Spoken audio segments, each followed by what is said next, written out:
60 million people died in the worst plague pandemic in history. And unlike modern diseases, it didn't take years to kill everyone. It only took 4 years for this virus to wipe out almost half of Europe. But what was this disease? The Black Death is one of the most cataclysmic and transformative events in human history. Sweeping through Europe, Asia, and North Africa in the mid-14th century, the pandemic unleashed a wave of death, fear, and upheaval that reshaped entire societies, shattered long-standing institutions, and altered the course of human development forever. It was not just a medical or biological catastrophe, it was a historical rupture, a devastating moment when the structures of everyday life crumbled under the weight of a force no one fully understood. Entire cities were emptied, economies ground to a halt, families were torn apart, and the certainty of divine protection was brought into question. For millions of people across continents, the plague was not just a disease, it was the end of the world as they knew it. If you're fascinated by the dark chapters of human history, by the forces that append civilizations, and the ways people survive and adapt in the face of catastrophe, then this is the channel for you. Subscribe now to History, Facts, and Mysteries to explore the most gripping, mysterious, and impactful moments from our shared past. Each video dives deep into the events that shaped humanity, from forgotten empires to legendary battles to transformative plagues. Join our community of history enthusiasts and help us bring these stories to life.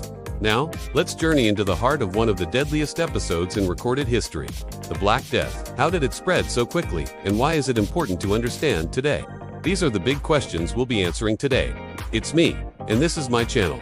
Before I can answer how one of the most devastating diseases in human history infected millions, I first have to answer another question. What even is plague? The word plague refers to a disease caused by bacteria that spreads most commonly through fleas on rodents like rats. There are 3 main types of plague: bubonic, septicemic, and pneumonic. Bubonic plague is the most common form and is characterized by fever, chills, weakness, and painful swelling of the lymph nodes called buboes. If left untreated, the disease will quickly enter the bloodstream and cause massive internal bleeding, shock, and death. That's where the second form comes in, septicemic plague, which is when the bacteria enters the blood. This form is almost always fatal once it appears. The third form is the most rare and the most deadly, pneumonic plague, which occurs when the bacteria inflames the lungs and makes breathing impossible. All 3 forms are serious, and all 3 are extremely contagious. Outbreaks of plague have been happening for hundreds of years, before it would eventually reach its horrifying peak in the 14th century. However, even though these outbreaks were tragic, they actually helped our understanding of disease grow exponentially. For example, during an outbreak in the mid-1800s, scientists discovered that the disease was caused by bacteria, specifically Yersinia pestis. They also found out that the bacteria is transmitted by fleas, and that it only takes 100 bacteria to make someone sick. While this discovery was important, it wasn't exactly top of mind for the people suffering from plague at the time, and no amount of science would help those who fell victim to the disease in the 1300s. So how did plague become so deadly? Well, while scientists today know that plague has always existed, they don't know exactly how it got here. Some believe the disease naturally evolved in rodent populations. Others believe it started in domestic animals like cats or dogs, and others still think it may have come from humans. Even though we don't know where it came from, we do know how it got to Europe in the 1300s. Between 1260 and 1350, a series of natural disasters ravaged Europe. There was a small ice age called the Little Ice Age, which made summers cooler and winters colder. And there was also a drought in the Middle East that forced many people to migrate. Both of these events had an impact on how plague would eventually spread. First, because the climate was cooler, people started raising more sheep and cattle since their meat could last longer. And second, because people were migrating from the Middle East, they brought with them rats that carried the plague bacteria.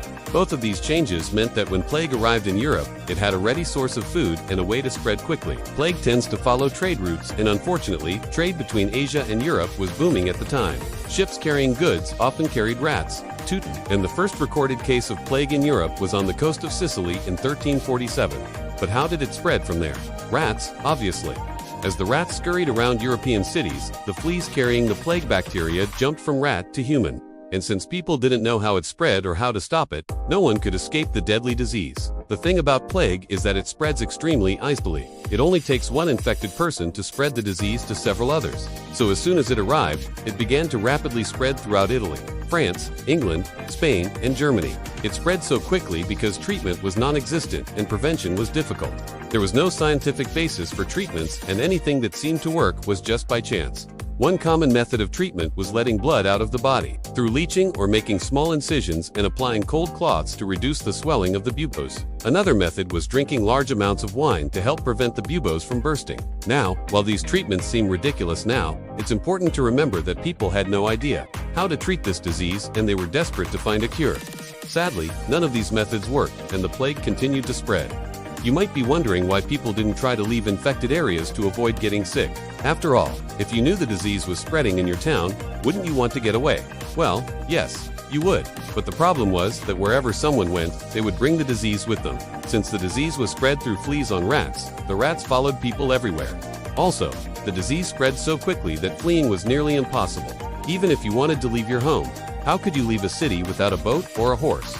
By the time the plague reached a village, it was already too late. Some people tried to fight back against the disease, and one of the most extreme methods was flagellation, which is when someone whips themselves as a form of religious penance. People who practiced flagellation believed that by inflicting pain on themselves, they were punishing themselves for the sins that God believed had caused the plague. They would whip themselves in public as a warning to other people to live better lives. While some historians say that this practice actually decreased the spread of the plague, it probably didn't. As the plague continued to spread across Europe, it became clear that something needed to be done. And that's when the Great Pestilence of 1346 hit. Over the next 4 years, Europe would lose an estimated 25 to 50% of its population. So why did it affect some places harder than others? In general, the plague affected poorer people more than wealthier people. That's because the poor lived in overcrowded cities and didn't have enough food to stay healthy. They were also less likely to be able to flee to the countryside. But just how bad was the Black Death? To put it simply, when the plague first arrived in Europe, it moved fast. The disease would eventually infect 25 million people in just 4 years. And though this number sounds high, keep in mind that this is only those who got sick. Many more died without ever showing symptoms. Entire villages would be wiped out in a matter of days. And mass graves were dug to hold the countless dead bodies. And here's the worst part. Even after people were buried, they didn't stay buried. One historian described what it was like to walk down a street during the Black Death. The stench of the rotting flesh that came out of the graves at night was so horrible that people had to hold their noses and turn back. Even if you avoided being infected by the plague, you couldn't avoid the stench of death. This was especially true in the cities of London and Paris, which had the highest death tolls in Europe. Though it may seem obvious that the Black Death was terrible, its effects on society were much more complicated than just death. First of all, because so many people died, there was a huge labor shortage.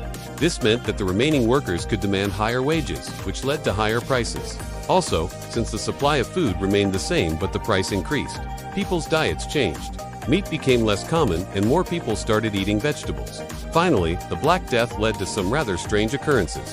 Since nobody wanted to touch or bury the dead bodies, gravediggers were paid to move the corpses. Sometimes these diggers would come across valuables in the dead people's pockets, which led to a rise in grave robbing. Today, plague is rare. Only 2,000 cases are reported every year. And while it can still be deadly, antibiotics can help the majority of people recover. However, some cases are still caused by antibiotic-resistant bacteria. So it's important that we continue to study plague to ensure we don't face another pandemic like the Black Death. If you thought this video was gross, check out this video on parasites. And as always, thank you for watching and learning with me. See you next time.